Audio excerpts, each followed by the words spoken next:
Hello and welcome. You're safe here.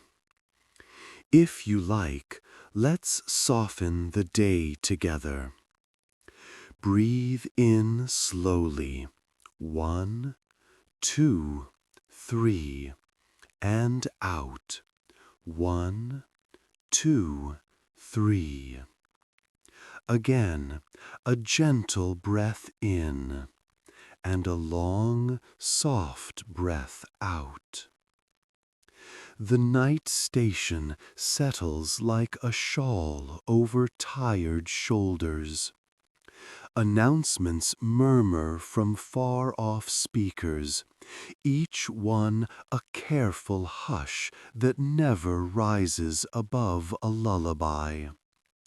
Trains arrive and leave with a low, steady sigh, a long shh of metal and air that smooths the edges of thought. Rain hushes the roof in a small, even pattern. Tap, tap, like fingers drumming lightly on a tabletop. Inside, the lights are warm. They draw little halos on tiled floors and make a modest theater of benches, lockers, and a sleepy cafe. Two strangers arrive under this soft ceiling of sound. Mara stops first by the cafe window, where the glass fogs slightly. She is in her 30s, the kind of person who folds maps carefully even when they are only on a phone. A navy scarf is looped twice around her neck, and her dark hair is tucked behind one ear, the way people do when they're listening for something. Listening for themselves, perhaps, or for a quiet sign that it's time to turn the page. She orders chamomile and thanks the barista with a half smile that says, "This will help." Across the concourse, Ilya shakes rain from his coat with patient hands. He is a few years older, gentle-faced, with a kind of deliberate calm that makes even standing still look like an occupation. He carries a small notebook and a pencil with a dull tip. If you watched him long enough, you would see he lifts the notebook now and then, not to write, but to touch the paper with his thumb, as if to remind himself there is room for new words. They have not seen each other yet. They take their time not seeing each other. Mara stirring honey into her cup in slow circles. Ilya reading a timetable he already knows. And the station goes on being itself, a place for almosts and maybes, for brief arrivals and soft departures, for a few minutes of shelter between one choice and the next. Along one wall stands a row of metal lockers, their paint a quiet gray, their numbers black and calm. 12 sits among them like a note in a familiar melody. Locker 12 has a small dent in the lower corner, a reminder of some past clumsy suitcase or a hurried bump on a busy day. Even so, the number holds steady. 1, 2, neat, simple, waiting. Mara drifts toward the lockers the way a resting mind drifts toward a thought it keeps meaning to tidy. She is not sure why, only that the rain makes wandering feel like a proper thing to do. She sips her tea and hums under her breath, mmm, mmm, and lets her hand trail over the cool metal, counting with her fingertips. 10, 11, 12. There is a small key already in the lock. It faces outward, bright against the gray, like a tiny moon in a pocket sky. This is not how lockers usually are. They are rented and returned, opened and emptied. They do not keep their own keys, like teeth pressed politely together. The key sits there anyway, unbothered, as if it has been waiting for exactly this moment, and exactly these two people who don't know yet that they are the ones who will notice. Is it yours? With the brief, friendly glance of travelers negotiating space. She lifts her cup in a little salute, as if to say, "After you." He shakes his head, smiling, the smile that says, "No, please, together then, if you like."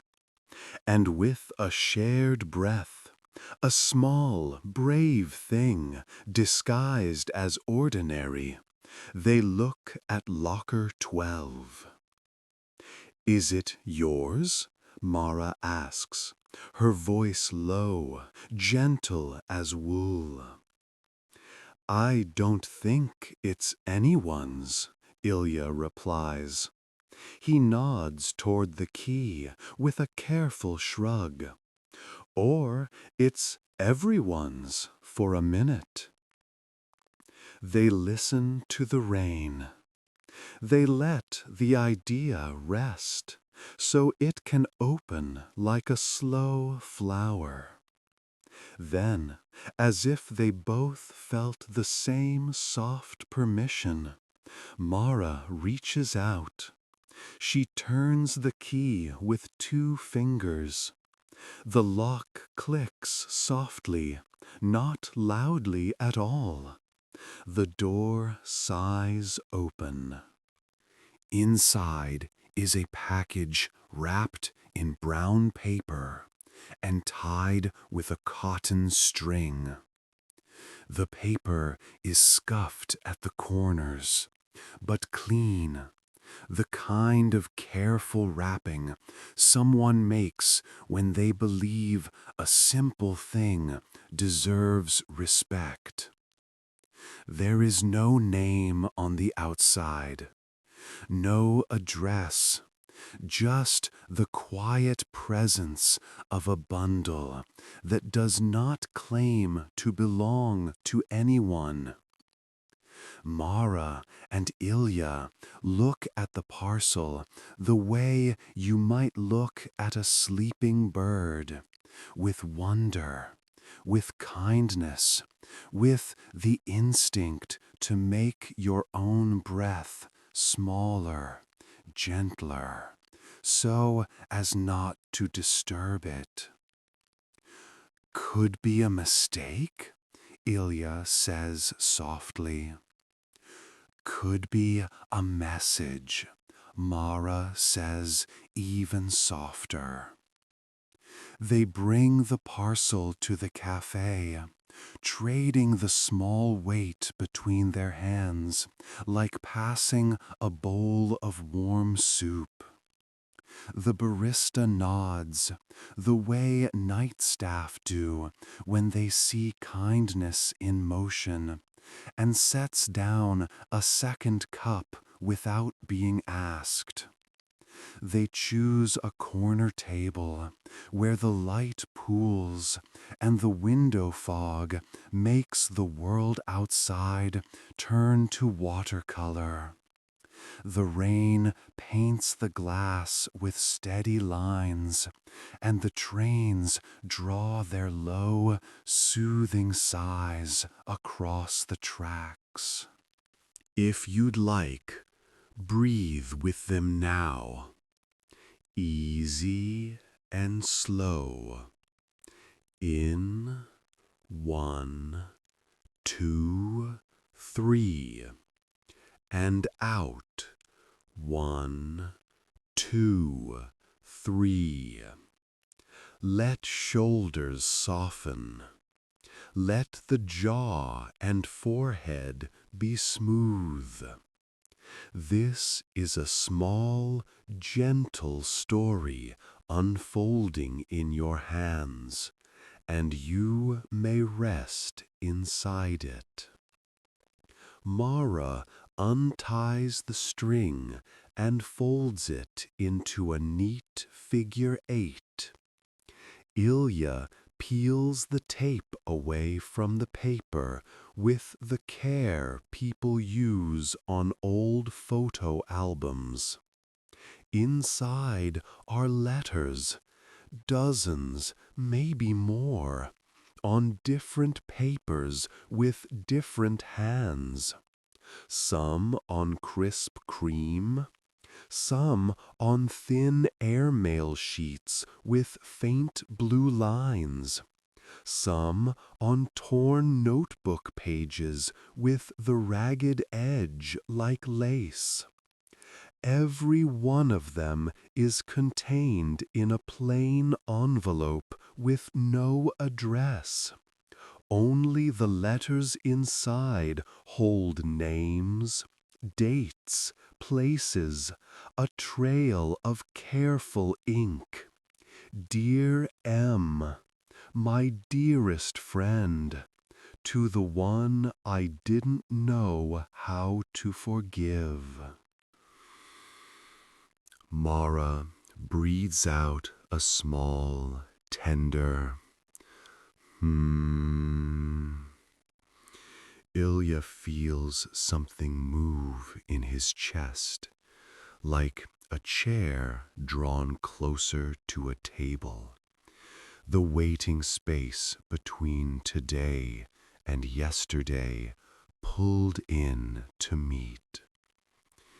They don't read aloud yet. They don't decided anything yet.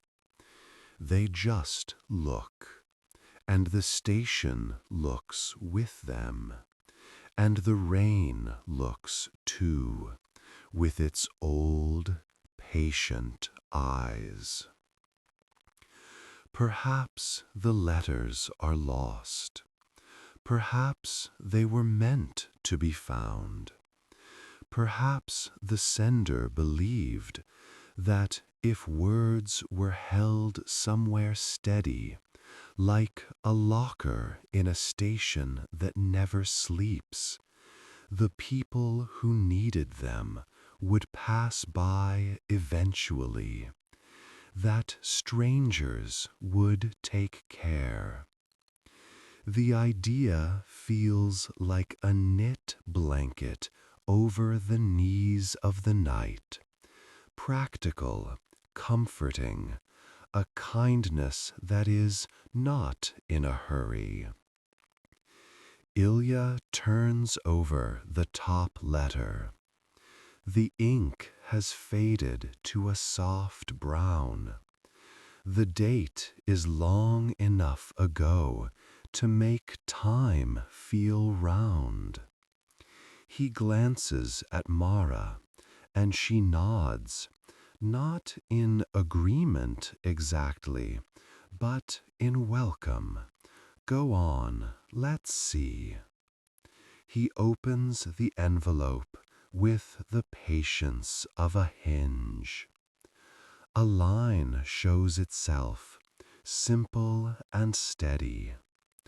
I never learned how to say sorry, so I learned how to write it instead. They both exhale, a shared, quiet sound. We could try, Mara says. She traces the neat stack with a fingertip. We could try to find them, the people who were meant to have these. Ilya rests his hand on the table, palm open, as if to catch an idea that has just decided to land. We could return the forgotten words, he says, and the phrase feels true the moment it is spoken. Outside, the rain keeps its pulse. Inside, the station holds them the way a book holds a story. Their tea steams gently.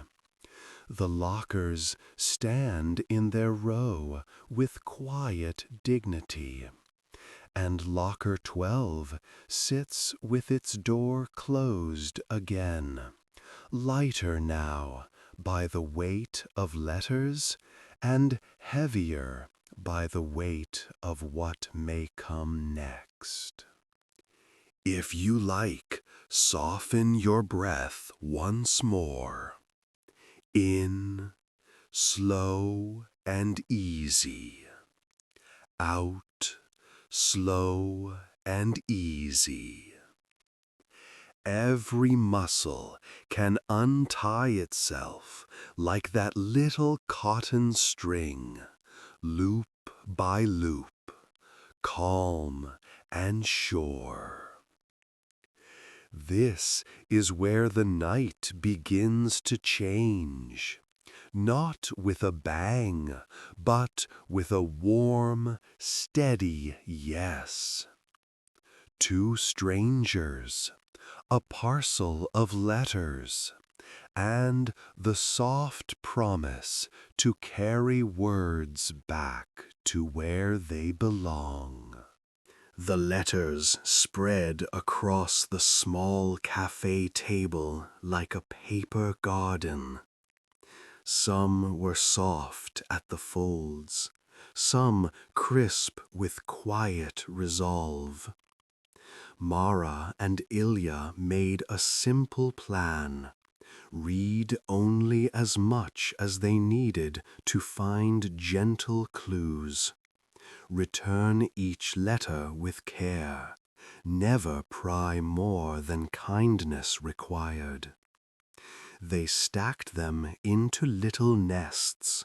Apology, friendship, thanks, goodbye. Each bundle tied with the cotton string in smaller lengths. If you like, the night seems to say, breathe with them. In for a soft count of 4. 1, 2, 3, 4. And out for 6. 1, 2, 3, 4, 5, 6. Notice how the belly loosens, how the throat unlatches. Good. The first letter they chose was written in a round, steady hand.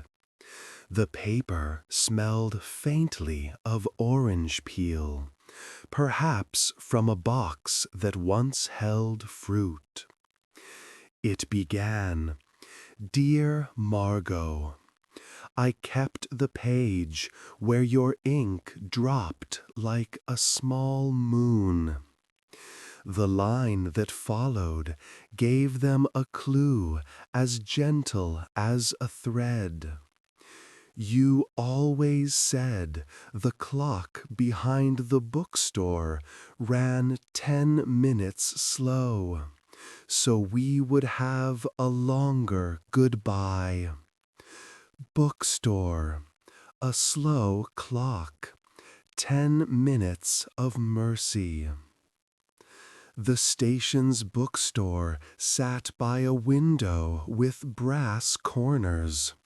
The proprietor, a silver-bearded man named Tomas, tended the place with the softness of someone who had lived in sentences for a long time. He looked up when Mara and Ilya stepped in, the little bell above the door chiming like a teaspoon against a cup. The air held the clean scent of paper and linen thread. "We're looking for a clock that forgets time on purpose," Ilya said, the humor mild and kind. Tomas chuckled, then pointed to the back wall. There it was, a round face with slender hands, forever 10 minutes behind. "It belonged to Margot's aunt," he murmured. "Margot left town a while ago. She sends notes on postcards with tiny sketches, peonies, umbrellas." Mara slid the letter halfway across the counter. "This found us. May we leave it with you for the next note she sends, or the next time she comes to pay respect to that clock?" Tomas cradled the envelope. He did not ask what was inside. He did not need to. "Locker 12, he said quietly, testing the words like a soft stone in his palm. "I'll keep both the clock and the letter, slow and safe." Back at their table, the rain turned from a patter to a fine mist against the glass. The night stretched as if it too were pleased with an errand done with care. Ilya sharpened his pencil with the small blade tucked into the notebook's spine. Shavings curled like tiny commas. He drew a neat map of the station streets in simple lines: bookstore, cafe, platforms, river path. Mara added little marks, an arrow for a memory, a dot for a place where a letter had chosen to land. The second letter had the feel of a warm pocket, creased, patient, written in ink that bled a little on its paper. "To Rafa," it began. "I found your joke about the salted almonds under my tongue weeks later. I laughed in a queue, and the stranger ahead of me smiled.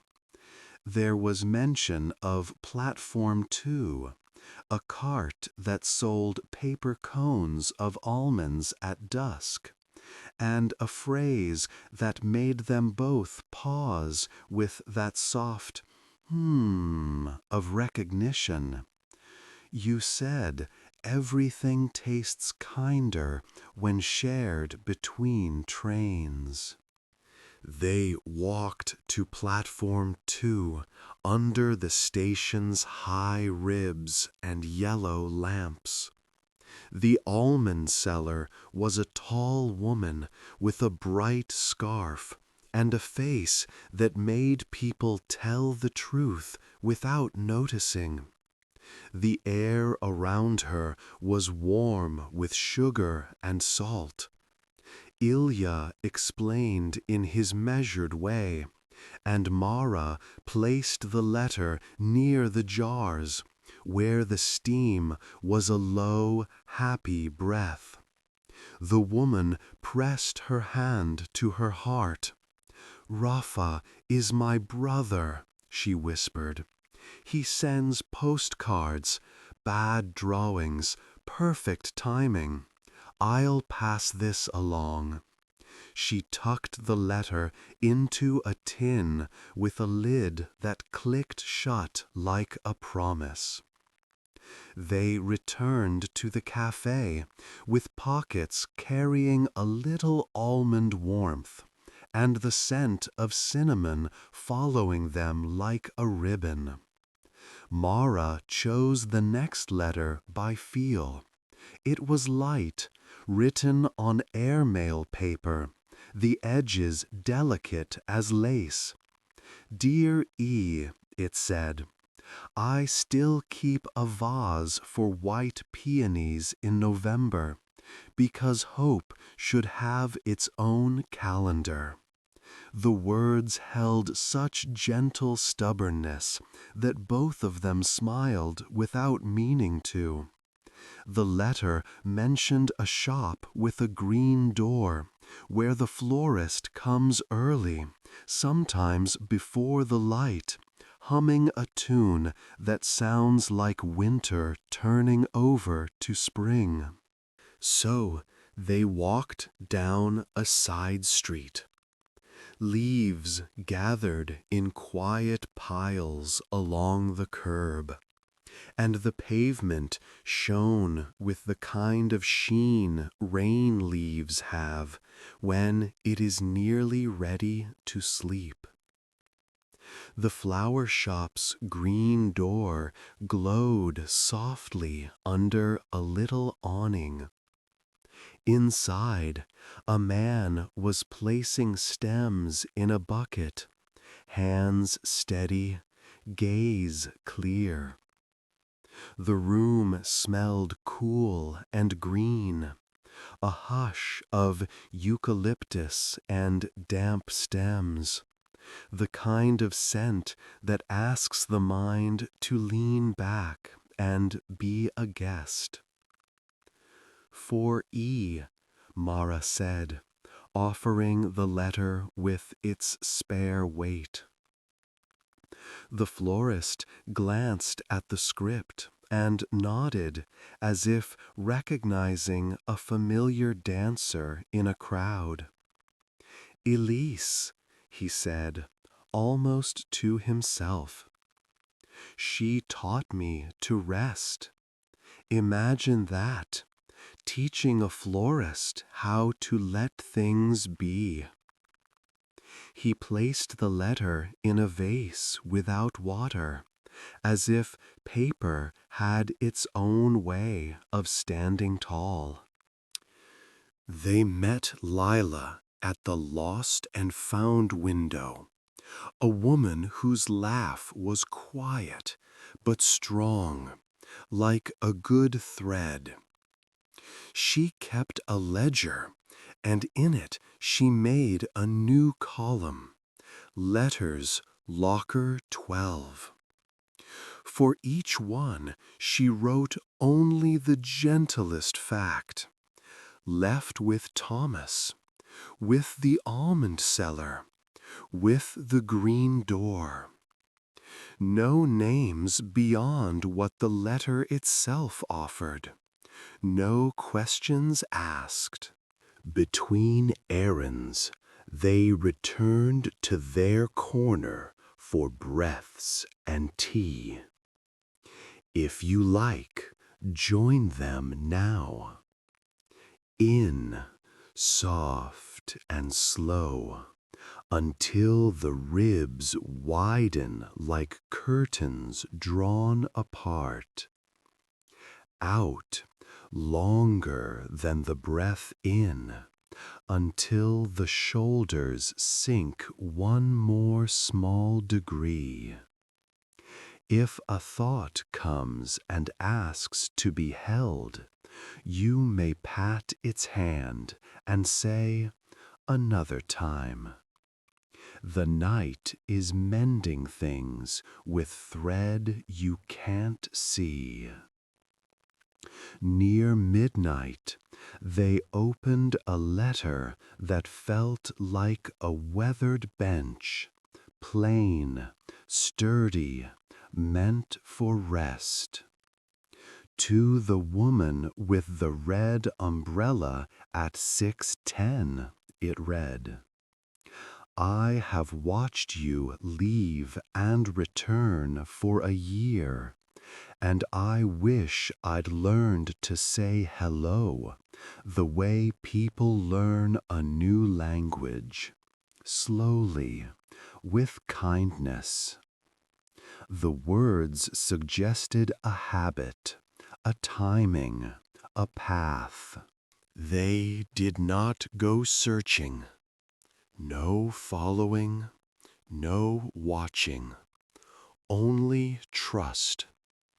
Instead, they placed the letter on the bench near platform 4 at dawn, weighted with a smooth stone and a sprig of rosemary from the florist who had insisted they take it. Lila promised to keep a gentle eye without a single question, just the way the morning keeps watch over sleepers.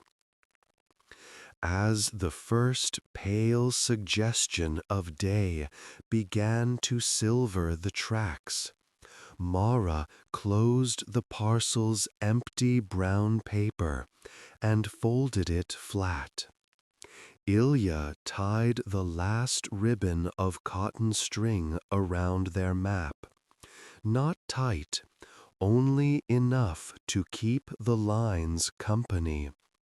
They stood by the lockers in the hush before the next announcement and regarded number 12 with a shared, quiet gratitude. Maybe the locker keeps a door open between people, Ilya said. Maybe it keeps a seat warm, Mara answered, smiling. For anyone late to their own words. The station breathed with them. Somewhere a kettle clicked off. Somewhere a clock stayed 10 minutes behind on purpose. The station grows even softer as the hour leans toward morning. Lights dim one shade. Signs blink their slow, steady eyes. Somewhere a mop whispers across tiles. The cafe rinses spoons. The rain relaxes into a steady lace at the window, a hush that threads the whole place together. Mara and Ilya sit with the flattened brown paper and the little loops of cotton string. There is nothing left to deliver tonight, and that is a good kind of nothing, the kind that feels like a clean pillow, like a chair tucked in, like a page turned with 2 quiet fingers. They look at each other with the respectful calm of people who have done a small, kind task and will remember it when the week grows noisy again. If you like, come to rest with them, Let the breath be simple. In through the nose, 1, 2, 3, and out a little longer, 1, 2, 3, 4. Again, in and out. Imagine the air is warm tea for the body, soothing the throat, loosening the chest, laying down soft blankets inside the ribs. Your jaw unclenches, tongue rests, brows smooth. The face remembers what ease feels like. On the table lies Ilya's pencil, patient and blunt. He draws one last small shape on their map, a little open square where locker 12 stands. Next to it, he writes in tiny print a sentence that makes both of them smile. Returned words have their own feet. They glance at the locker wall. The key, now in Mara's hand, is warm from being held. She turns it once, just to hear the mild click that has been with them from the beginning, and then sets it on the brown paper, as if awarding it a small ceremony. Would you like to leave something behind? She asks, not in a heavy way, but the way one asks whether a plant would like a sip of water before sleep. Ilya thinks. He pulls a card from his notebook and writes slowly, carefully. To whoever opens locker 12 next. You are not late. Take your time.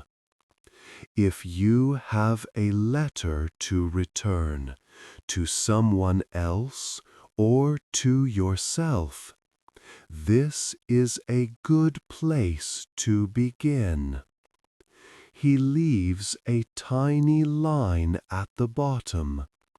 Lost and Found has a ledger for the gentle things.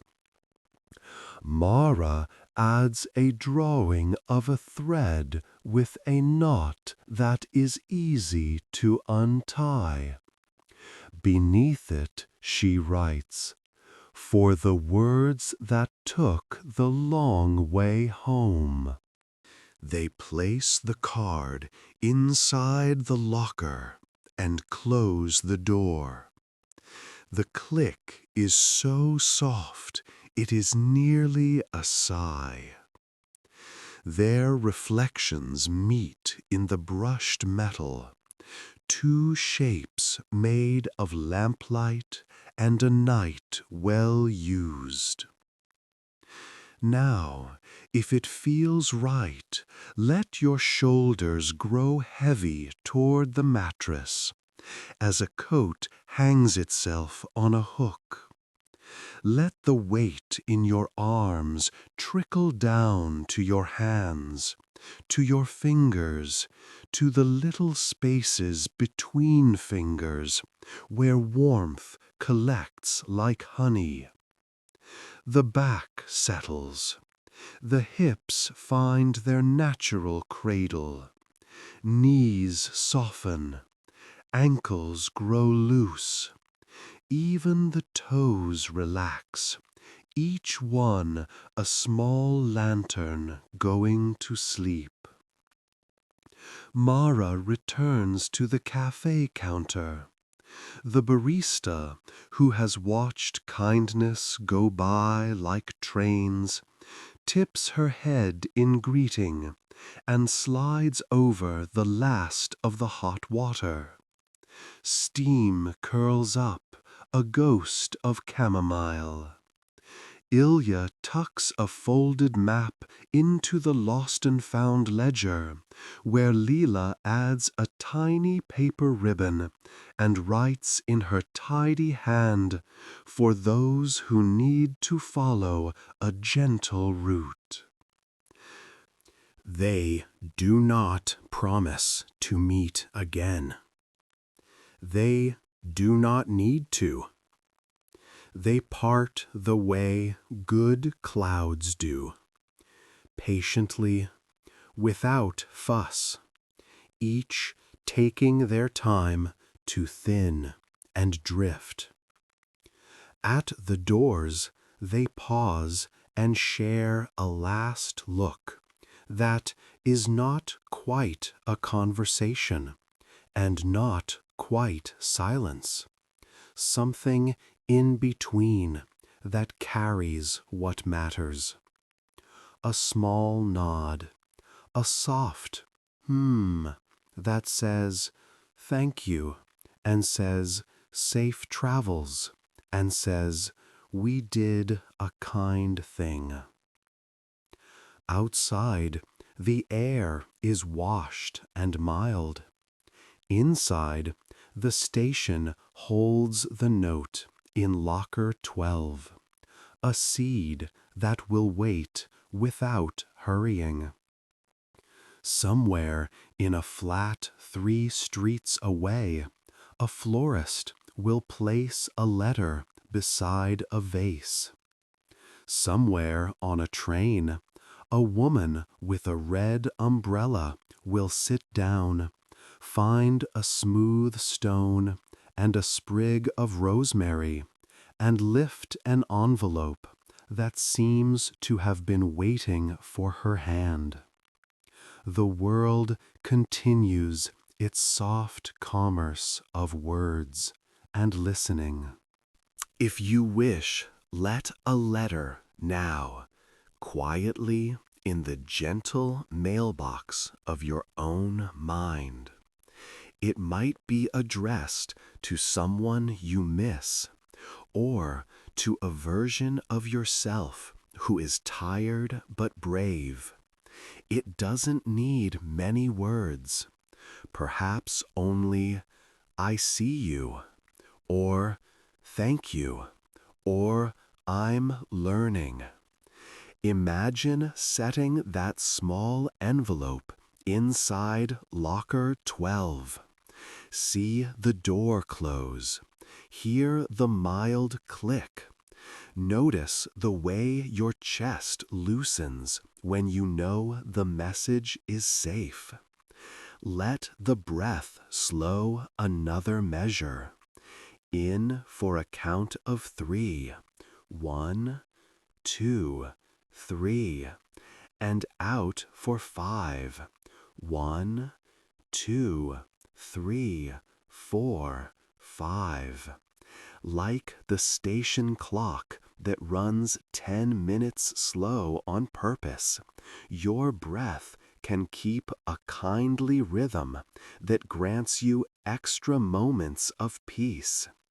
With each exhale, the body sinks 1 layer deeper.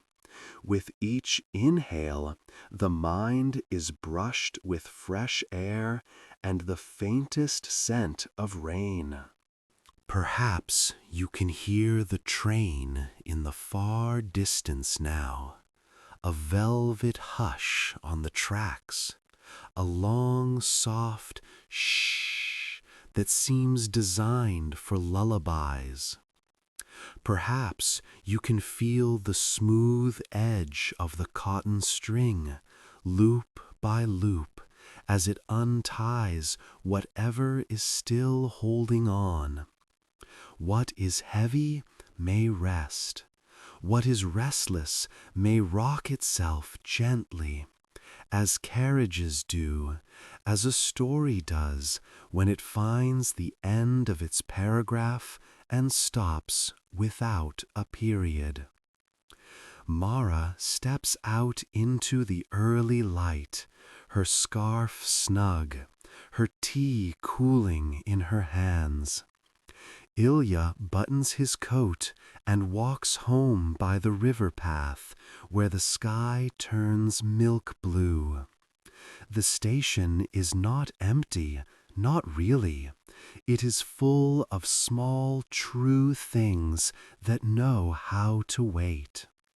Locker 12 holds a card that tells the truth. You are not late. So, let the lids lower now, like blinds drawn down to soften a room.